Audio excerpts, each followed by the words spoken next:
something else I'm going to show y'all. I'm getting ready right now too. I've got this gigantic bag of milk jugs. Milk jugs, tea jugs, everything else. Get those things washed out really good. And then I make little tags for my capes. Cut out a tag like this right here. Drill a little bit of a hole in it. And I don't know if y'all have seen the Tyvek tags, or if y'all ever bought any tags, but when you're pickling a cape, you gotta have some way to keep them separate while they're all in that pickle. So what I've done, I have found out that you can cut very clean. You want to make sure they're cleaned and washed with Dawn real good to get any kind of residue off of them. You can put these tags on a cape zip tied to it if you use black Sharpie, black permanent marker, and it will stand that pickle.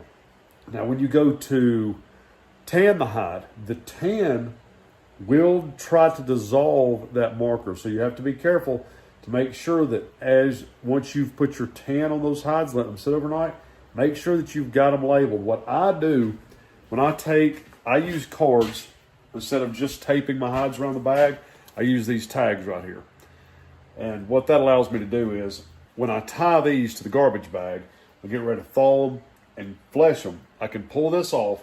I can save this right here with the number and the name on it. And once this gets salted, it will already have a tag on it. I'll tag it once I get done fleshing it.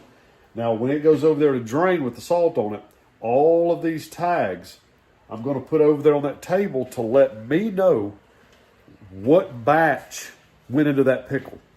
So if I do 5 today and they go into the pickle, and I do 5 tomorrow and they go into the pickle, well, you've got to let it sit for at least 3 days before you can start to shave those and then put them back in the pickle. So what it lets me do is 5 at a time, I'll keep those tags separated. And then I can go over there and be like, okay, this was batch number 1. So, you got Monday, Monday night, Tuesday, Wednesday, Thursday. Come Friday, I can shave hides from the first batch.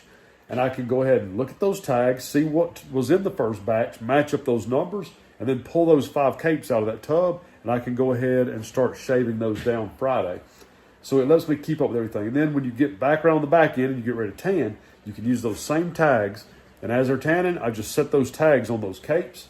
That way it keeps everything separated just in case that marker gets washed off to a point where I can't read it. Now, if you'll tan that cape, the tan doesn't just wash the marker off like immediately, but it will kind of dissolve it. So what I'll do is I'll put the tan on the cape real good, roll the head up inside the cape, fold the cape over, and I'll try to take that tag end where the end of that cape is and fold it over and lay it on top. So 99% of the time, you're not going to have any trouble, but you're going to want a backup plan if you decide to do that. I've never used Tyvek tags before, and they may just withstand anything. You may not be able to wash the marker off even with tan. I don't know.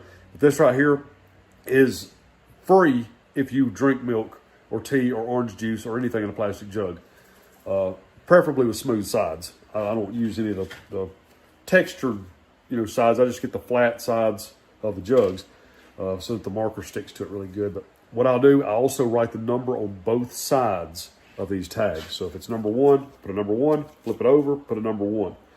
That way, in case something happens, at least it's still there. But the pickle does not affect it at all. You can't even tell that it's been in the pickle as far as the marker is concerned. So that works great.